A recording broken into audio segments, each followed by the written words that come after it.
Welcome to Midlife Schmidlife, the online community for listeners who want to redefine the middle years and recreate their lives lived to the fullest. Join our host, Liz Applegate, as she interviews guests over the age of 40 who are turning their maybe somedays into today and going after their dreams. Let's get the party started. Hey, Schmidlifers, Liz Applegate here, your transformative life coach, podcaster, and multi-passionate empty nester. Thanks for joining me on Midlife Schmidlife, and this is episode 7. I want to thank all the new listeners to Midlife Schmidlife and welcome you to the show. And also I want to thank everyone for such positive feedback I have received, whether it's been on iTunes or through personal messages or on Facebook or Instagram even. I thank you so much. If you would like to leave a comment or a rating, I should say, a rating and review on iTunes, I would really appreciate it. And you can find the show at midlifeschmidlife.com/iTunes. The more ratings and reviews that I have help bring Midlife Schmidlife up in the search. So if someone is looking for a show about midlife and they type in midlife on iTunes, then the more ratings and reviews that I have, the chances of them finding Midlife Schmidlife are even greater. So I would really appreciate your help in sharing the Midlife Schmidlife message. So how has your week been going?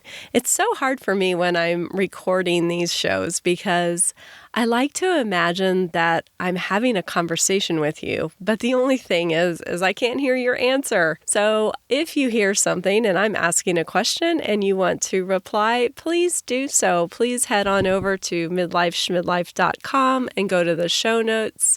The show notes for this episode will be midlifeschmidlife.com/my-side-of-50. And I will explain why that is in just a minute. But really, come over and find me on Facebook and Twitter and Instagram. Say hello. Get on my mailing list. I really want to hear from you and I really want to have a connection with you. So I'm going to share a little bit what has been going on with me for the past week. Today is actually my 1-week anniversary of doing the Whole 30 program. Now, if you don't know what Whole 30 is a program where for 30 days you give up dairy, alcohol, sugar, flours, processed foods. You give up just about everything. So it's basically lean meats, lots of vegetables, some fruit, and healthy fats. So that is basically the program for 30 days. And I have to tell you that there have been some times when I felt like I wanted to gnaw on the counter because I was so incredibly hungry. But then there have been times too where I have woken up and have had such wonderful energy. It's just been very interesting to me being a coach. And when I put myself in situations where I realize, hey, this is something that maybe my clients would be going through, then I get to remember what it's like firsthand. So I've been doing a lot of self-checks through this process, and I really am looking forward to kind of sharing my experience with you through these next 30 days. So I'm actually 7 days down now, so I have 23 more days left to go. I have to share with you this great little gadget that I have found, and it is called an Oola. At least that's how I think that you pronounce it. It's ULLA, and I will have the links in the show notes. But it's this little device that you can put on your water bottle, and it blinks. It lights up if you haven't had a drink in 30 to 40 minutes. So it can actually sense when you're taking a drink. Okay, this has been the best thing ever because I don't mind water, but I actually forget to drink water. I don't know what it is, but I actually forget to drink water. I'm sure if there was red wine in my water bottle, I wouldn't forget to do that. But the water, I do forget to drink. So this has just been so great. I put it on my water bottle and then it just really helps to remind me. I see the little blinking light It kind of makes me smile, so I take a drink of water. So it is great. So if you have that same problem as I do, head on over to the show notes and click on the link. You can order it. Yeah, they have some cute little colors. It's a great product. It was $25 maybe, and I definitely think that it's worth it. So I just wanted to share that with you. My guest on this week's episode is Cathy Lawdanski. She has such a great story of how she turned loss into something positive and healing and connecting. I can't wait for you to hear her story, and I really hope that it's something that, especially if you're going through a rough time right now, if you have lost loved ones, you just are struggling, feeling like you are having a hard time moving forward. I hope that her message is one of encouragement. She also talks about health and how she is taking care of herself. What a great time during midlife it is to do that. That is one reason why I wanted to share my Whole30 story with you, because it's the first time in our lives really when we can start thinking about what it is that we need and giving ourselves the care that may have been lacking for so many years. So let's head on over to the interview, and I hope that you will enjoy meeting Cathy. Hello, Schmidlifers. I am here today with my guest, Cathy Lawdanski. Cathy is a 57-year-old wife of one, mother of 2 grown daughters, and grandmother of 2 precious grandchildren. She lives in Texas, just north of Houston, and she is the founder of mysideof50.com. She has a very touching and moving story to share about that, and I can't wait to share that with you. She also, which I love this, she has tried a lot of new things recently. She is into CrossFit, aerial yoga, which I can't wait to find out more about that. She's taken a photography class and has learned all about blogging and everything that's involved. Thank you so much for joining me, Cathy. Oh, it's my pleasure. I'm excited to be here.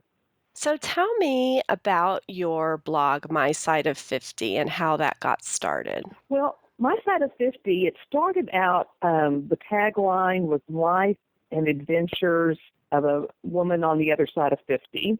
I kind of started writing about me. My kids would laugh, and people would say, "What's your blog about?" And I'd say, "It's about me." And but really, what it's kind of involved to, I try to write about topics that are of interest to where we are in midlife.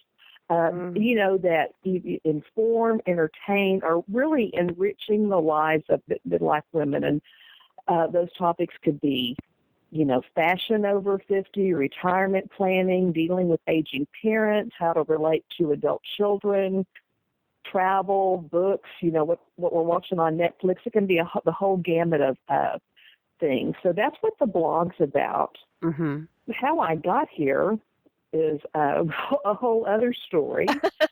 Yeah, if you wouldn't mind sharing that, I think that would be great. Well, in 2015, I was the executive director of a nonprofit, which I had done for about 13 years. And, I really loved the work. But in January of that year, my mother had a stroke, and she passed away in February.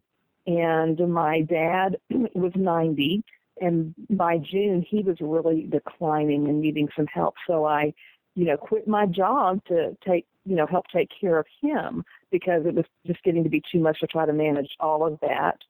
And he, sadly passed away in September. So, and when I quit my job to take care of Dad, I knew he probably wouldn't, be around much longer. So I thought, well, I'll just, I'll quit, and after we're done with all of this, I'll go back and get another job in the nonprofit world. Right. And so after Dad died, it was right before Labor Day, so we couldn't have the funeral till after Labor Day. And in the course of all the caregiving of that year, I gained a lot of weight and had nothing to wear to the funeral. So a friend took me shopping that weekend to buy something to wear to the funeral. We were at lunch, and I remember telling her, "Well, I just had this opportunity for another nonprofit job come across my desk. I think I'm going to apply next week." And she looked at me like I was crazy. Mm-hmm. She goes, "What are you thinking? You've just been through all of this." And I think I was thinking I'd go back and get another job and everything would be normal again. Right. And she just really talked to me about I didn't need to rush into anything. So after the funeral in September, I thought, okay, well, I'll take off till the end of the year. After the first of the year, I'll look for another job. Mm-hmm. But as I had time to really rest and recover and kind of take care of myself over those months, I just really had time to think. When you're busy all the time, you don't really have time to think. And I realized, as much as I had loved my nonprofit job, I've really done about all I could do there. And I was kind of bored, and I just kind of been hanging on to it because it was easy and, it paid well enough and it was flexible. I would never have quit, I don't think, if the situation with my family hadn't gone the way it did. Right. So, and I don't know how I can't really remember how I decided to start a blog. What I do remember is as I was caring for my parents those months, I was having to learn so many things on the fly. There's just so much involved in taking care of older people and the medical system that we have and all of that stuff. And I was wishing there was more information out there about that. Now, as I researched that topic, there is information about that. But when you're in the middle of caregiving, you don't have time to go find it. Right. So I thought I would start a blog to kind of talk about some of those issues. But then I thought, you know what? I just lived all of that. I don't want to really write about it. Yeah. But what I did see all around me is my friends, we were all in the same boat. We were caring for aging parents. Our husbands were retiring. Our kids were grown. How do you relate to adult children, having grandchildren, just a lot of stuff that it seems like when you're young and you're raising your kids, there's a million books about that stuff. But there's not a lot out there, for when you get older. So I just thought, well, I'm going to write about that. So I had never really read that many blogs, but I just decided to learn about it and start writing a blog. So it was just kind of a big experiment, and it turns out I really loved it, and the response has been good. So that's kind of how I got to my side of 50. Yeah. Yeah, and I have to say that I love your blog and your stories, and they are not only just a glimpse into your everyday, but there's just such connection there, and I just think you do a really good job. I wanted you to know that. Oh, thanks. Secondly, I'm very sorry for your loss, and I know that this has been just kind of turning your world upside down, and not only in this stage of life, but I don't think that this is what you went through was something that anybody really can prepare you for. So I admire your strength and being able to now take care of yourself. Yeah. With that. Yeah. Do you feel that your blog, My Side of 50, has helped you heal in some ways? Absolutely. It has been therapeutic. I mean, I don't write about, losing my parents all the time, but just, I was telling you before we got on, I was sick for a week. So I wrote a blog post about the lessons I learned from being sick for a week. And one of the lessons was I am well past the age where my mother took care of me when I was sick. But I missed my mom and dad so much when I was laying there in bed. I had a really good cry.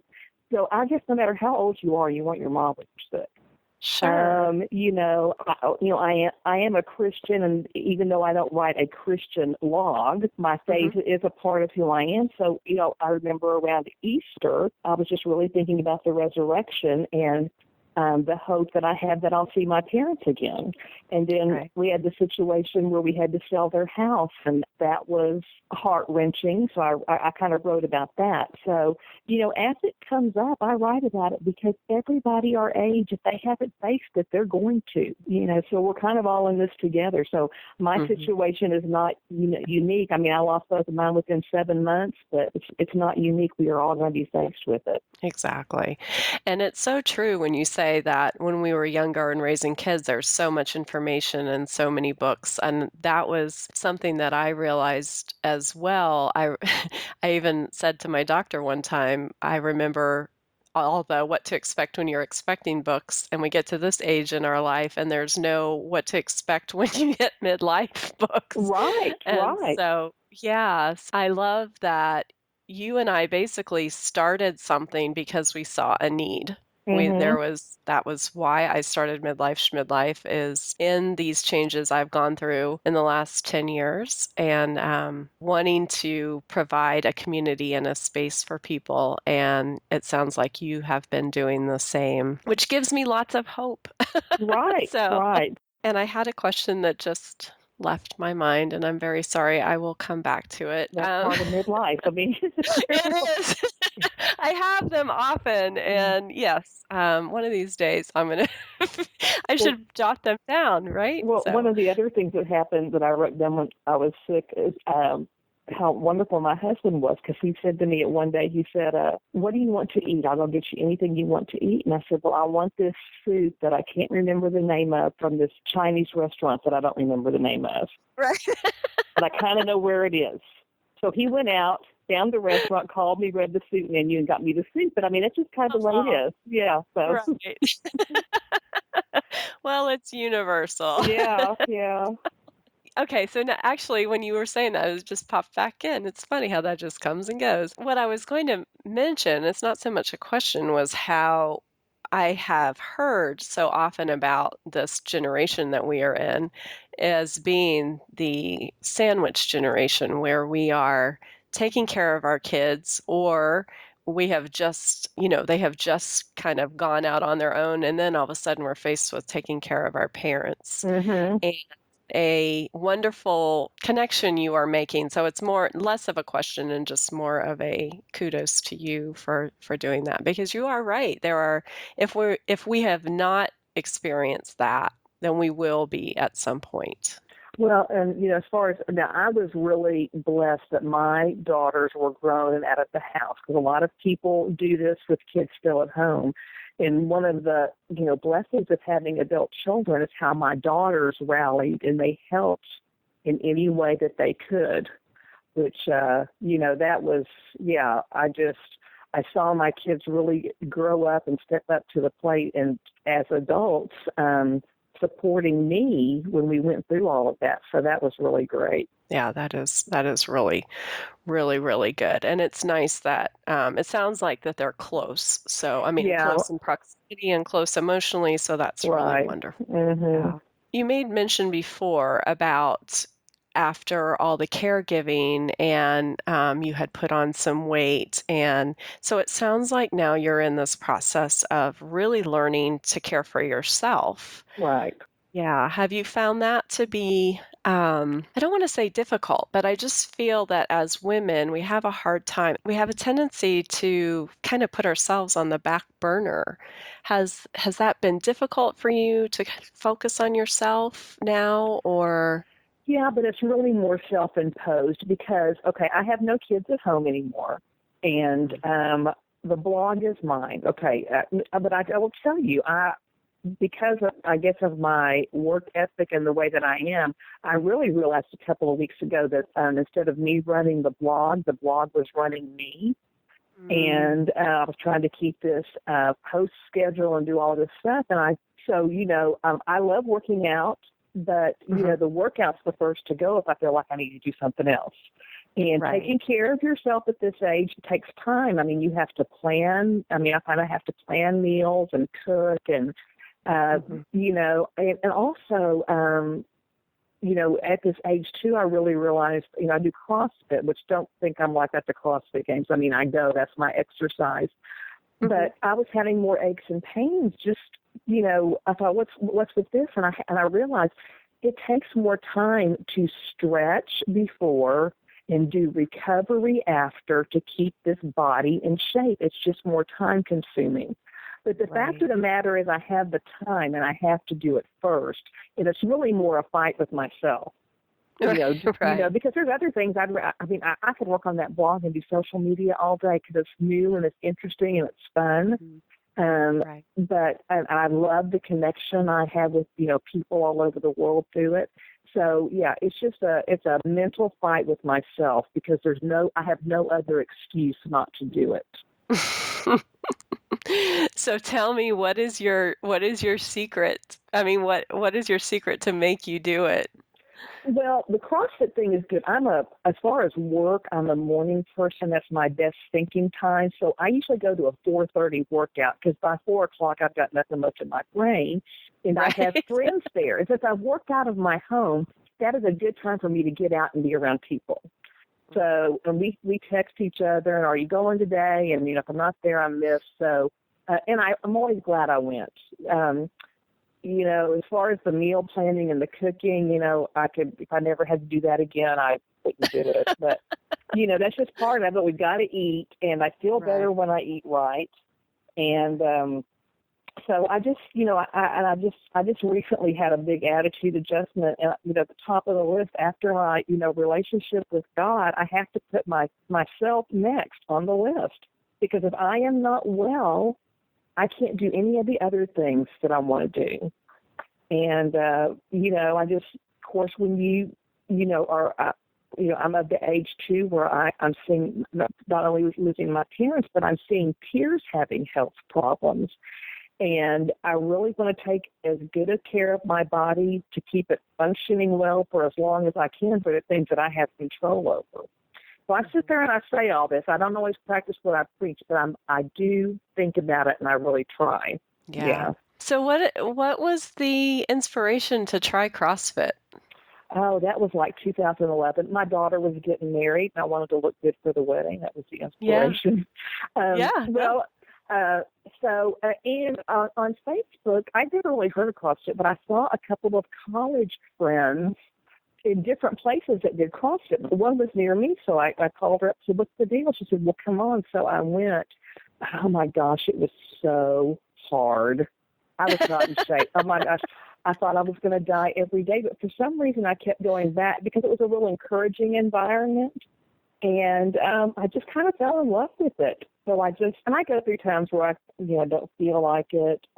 Like going back yesterday after being off 2 weeks was just horrible and miserable.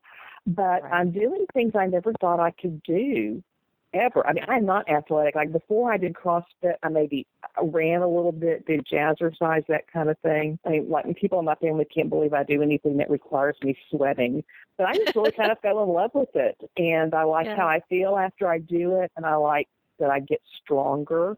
I haven't lost a lot of weight doing it because, especially when you're young, you can go do 2 hard workouts and you lose 5 pounds. Well, Exactly. if you don't eat right, you can do all the CrossFit you want in the world and gain weight, which I have done. It's just really, it's good exercise. It's what they call functional fitness. So you are working on things that just help you move through life better. Yeah, and it's just a great community of people, and I think that's the most important thing. So that's why I love CrossFit. And also aerial yoga. Oh my gosh. Well, What I is only that? did that one time. Well, I like to do That's yoga. okay. I like to do yoga, and I thought aerial yoga, that looks really cool. What it is you're doing yoga poses, but they have these big sling or hammock-looking things made out of, I think they call them silks, hanging from the ceiling. So you do these poses, and you kind of get some different support. But anyway, I talked 2 girlfriends into going with me. We tried it one time, and I did not like it at all. It hurts when you're doing all this stuff. Those slings dig into you, and it's a lot harder than Yeah. it looks. But see, my thing is I'm all about trying new things.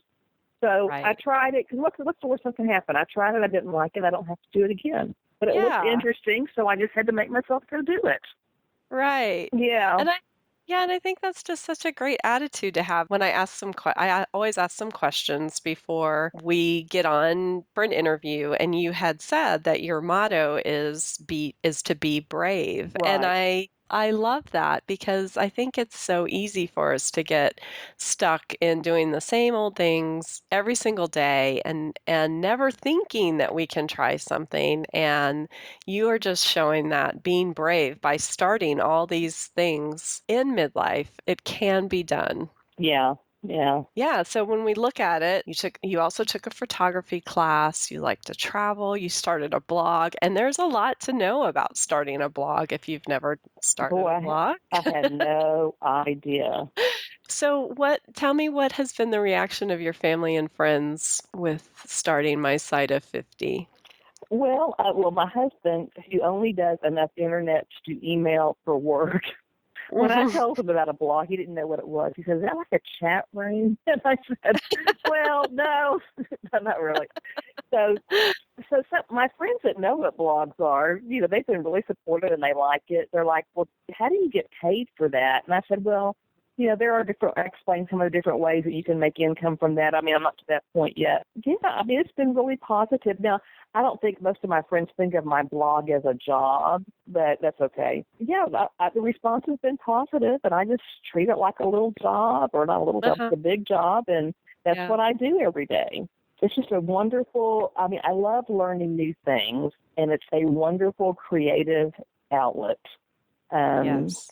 And I didn't realize my former professional experience has been all about administration and organization, and I can kind of do that kind of stuff in my sleep.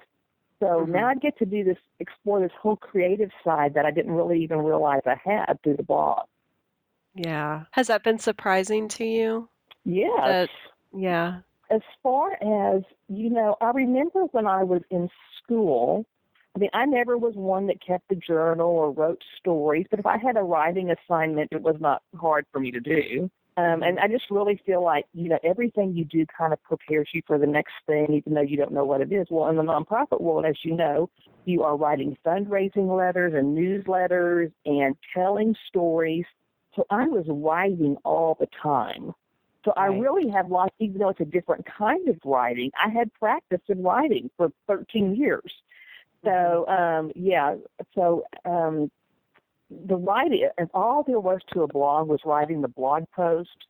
That'd be a cinch for me. Right. But, you need good pictures, and you have to edit them. You have to know the technical stuff, all the promotion to get people to read your stuff. It's very time-consuming, and some of it's fun, and some of it I could, if I never had to do it again, I'd be fine. But there's a lot of stuff that goes into it. Have you found that you've made connections through your blog that were unexpected? Absolutely. The blogging community is just an open, lovely group of people, and I've met people from all over the world. It shocks me that people in different countries read my blog. I don't know how they're getting a hold of it, but again, other bloggers, there's all kinds of networks and, Facebook groups and stuff, so I've met bloggers. I have several I consider blogging friends from Australia, a couple in England, from all over the United States through these groups I'm in. And I also, one of the, you can call it brave or you can call it impulsive, but before I even wrote a blog post, I saw an advertisement for a Bloggers at Midlife conference in Las Vegas. All midlife bloggers. So I signed up to go, and I went in April all by myself, did not know a soul. I got to meet bloggers that I've been following their blogs. It was kind of like a little celebrity crush thing for me, but made so many wonderful connections there that we all still keep up and guest post for each other and share each other's work. So I love the blogging community, and I love people that read my blog, that comment, and we get conversations going.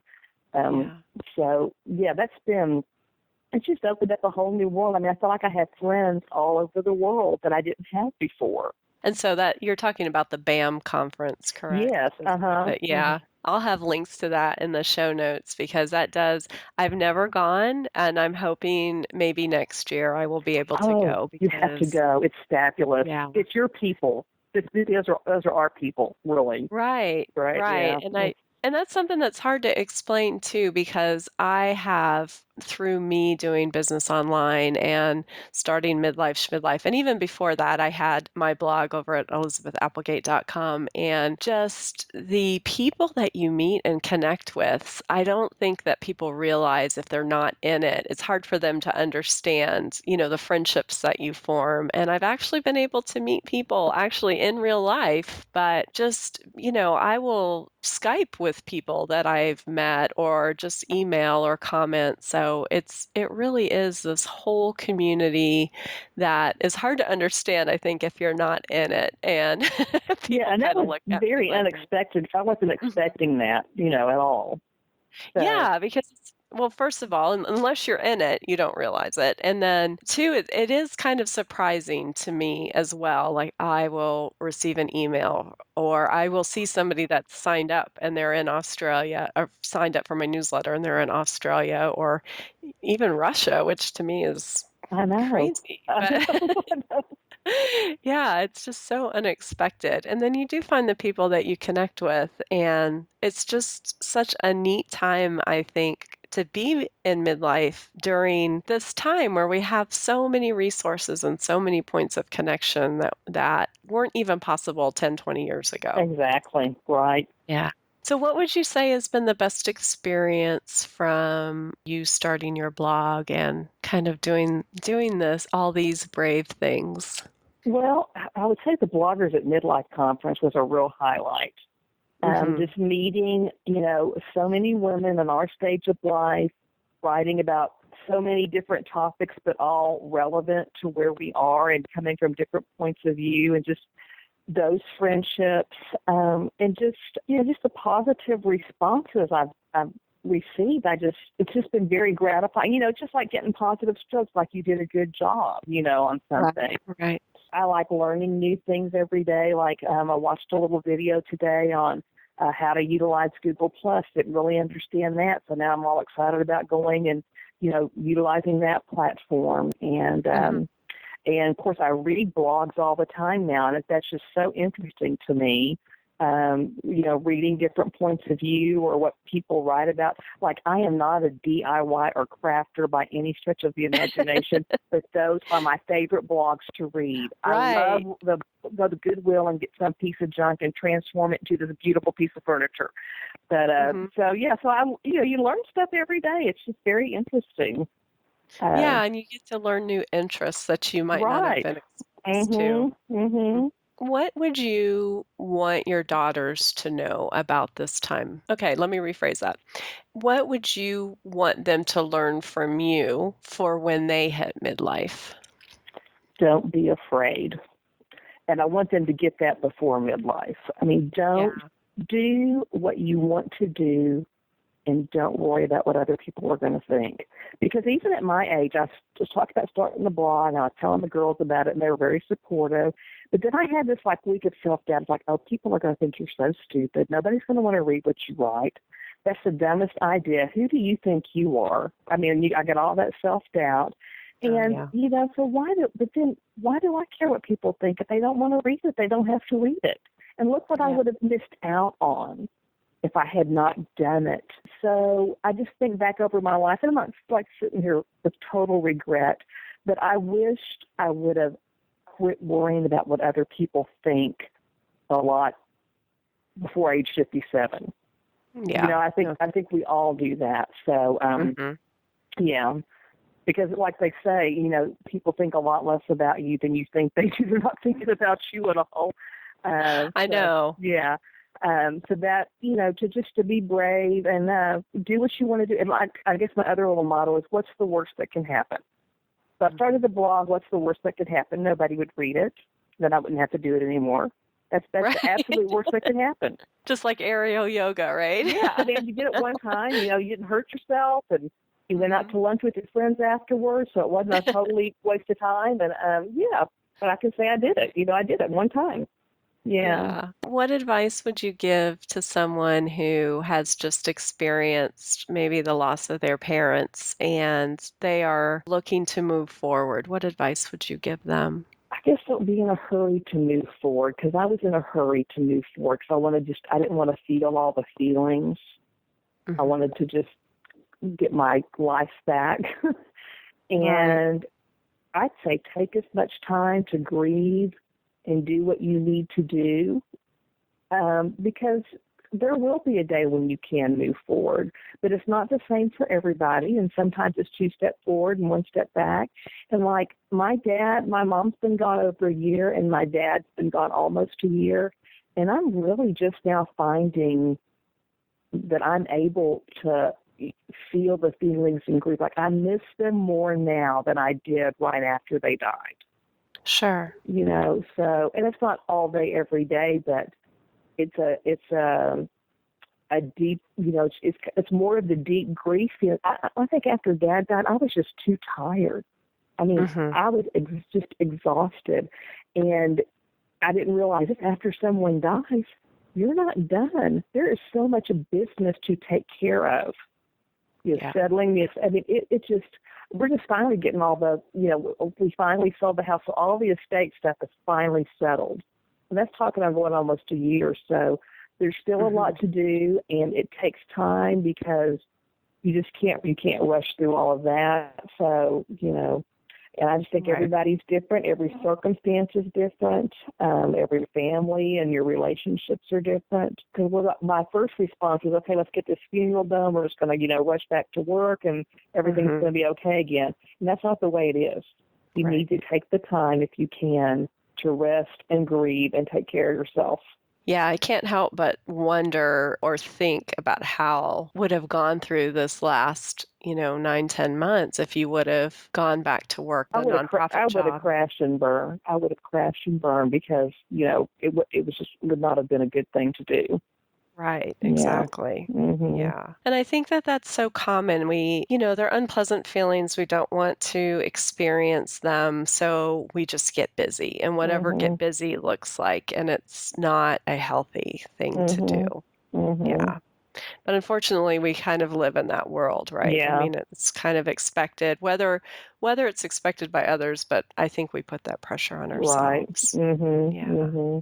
Is there anything that you have planned on the horizon with My Side of 50 or anything exciting coming up? Well, I just started a Facebook group. I've had a Facebook page since I started, and I have about 500 people that have liked the page, which is great. But the difference between the Facebook page and a Facebook group, a Facebook page is kind of like a billboard. So I'll put my posts up there, or I'll put, other people's blog posts that would be of interest. And sometimes people will comment, but there's not a lot of discussion. So I started the group so we could talk about things. And, it just sounds so cliche and have community.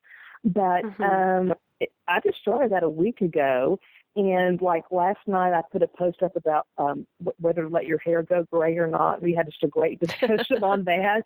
So that's a topic of interest to midlife women. And there's going to be some other things on there. But I encourage other people, not just me, to post, but if there's something, of interest, like, hey, I just found this great article on how to find the best assisted living for your parents. Well, that's something that everybody, needs to read. We don't, my 2 rules are you can't put a post up where you're selling something, and we will not have any political posts on there because that just, opens a whole bag of worms. So it's just about midlife women supporting each other, exchanging information. I want it to be where somebody could come ask a question like, I really feel like my mom doesn't need to drive anymore, but how do I take the keys away? And people can answer that question.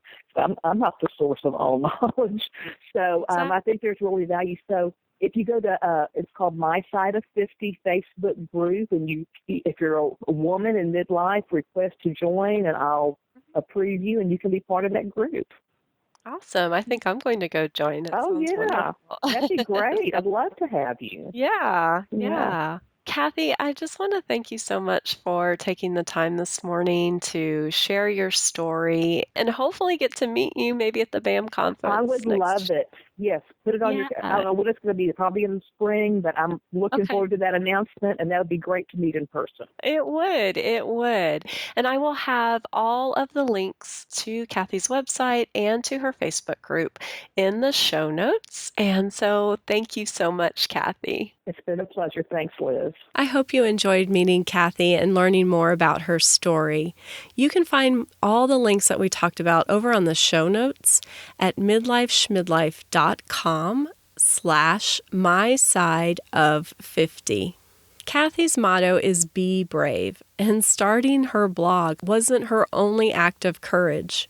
Cathy is 57 and does CrossFit. She took a photography class, and she is having to learn all this new technology and methods to promote her blog. She is certainly very brave. Now, her story isn't just about loss and losing her parents. It's actually about gaining a sense of this new place in her midlife journey. It's so easy to stay in our comfort zones of not trying new experiences or learning new things. When was the last time you intentionally tried something new or learned something new? Just for you, just for the fun of it. I was reading online that the researchers from UC Davis published a study in 2014, and it concluded that learning that was motivated by curiosity stimulates dopamine levels in the brain. I'm going to give you a quote from the blog that was written about this study, and it says, "Brain circuits that rely on dopamine tend to decline in function with aging, or sooner in people with neurological or psychiatric disorders. Understanding the relationship between motivation and memory could stimulate new efforts to improve memory in the healthy elderly and new approaches for treating patients with memory disorders." Now, the study had talked about how dopamine actually helps with memory and it helps you memorize things. So when you are actively seeking out new opportunities to learn, just as Cathy has done, you are actually stimulating that memory muscle. These midlife moments that we tend to have, that I know that I have quite often, when we are trying to keep our brain healthy, it's just as important to do that as it is to keep our body healthy. I will have all the links to this over in the show notes. Like I said, you can actually find a link to this study. You can also find links to Cathy's blog, mysiteof50.com, and also to her Facebook page and group that you can join. But this week, I really want to challenge you. I really can't help but wonder how adopting an attitude of curiosity and us trying new things can be helpful as we age. So I want to challenge you this week to be curious and look for something new to learn. What is something you've always wanted to learn? Do you want to learn a new language? It's so easy these days. There's Rosetta Stone, or you can actually pick up a conversational dictionary from the library. Do you want to learn to knit? You can actually go to YouTube and type in how to knit in the search bar. Actually, you could probably type in anything and you would be able to find some videos to help you learn something new. We don't have to do anything grand and spend a lot of money to learn a new skill or to research something that we are interested in. We live in a world today where knowledge is at our fingertips. And it's the curiosity that opens those doors for us, not the dollars. So I challenge you this week to be curious and look for something new to learn. And I would love to learn from you what it is that you are learning. Head over to the show notes, leave a comment, or connect with me on Facebook or send me an email. I really would love to hear from you. And until next time, I will see you on Midlife Schmidlife. Thanks for joining Liz for the Midlife Schmidlife podcast. Remember, some days are never on your calendar until you put them there. Until next time.